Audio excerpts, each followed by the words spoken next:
за која што ЦУК ја алармираше јавноста, се работи за камен блок од околу 20 тона, кој што е во прилично нестабилна состојба и кој што под одредени надворешни влијанија може да се лизне и да падне во насока на зидот на браната.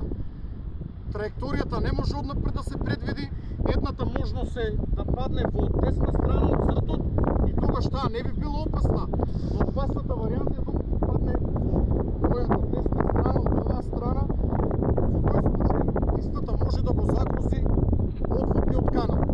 Во повеќе наврати повторуваме се нација Центар за управување со кризи, на прво место е безбедноста на граѓаните.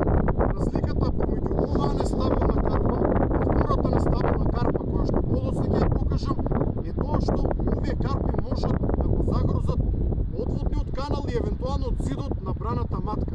Точно е дека има многу нестабилни карпи низ Македонија, но другите не загрозуваат зид на брана.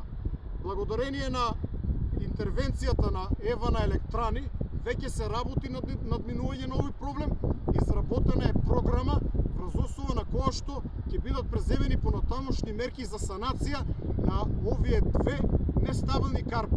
Едната можност е нивно контролирано рушење, но со оглед на позицијата на која што се наоѓаат, ние не можеме да предвидиме дали ќе паднат во десно или во лево во однос на цртот, додека втората можност е истите да бидат стабилизирани со посебна техника на самото место на кое што се наоѓаат, за при евентуален потрес, земјотрес, истите останат на својата позиција.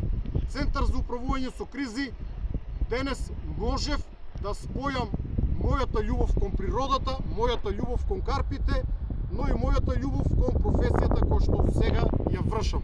Три во едно. Поздрав!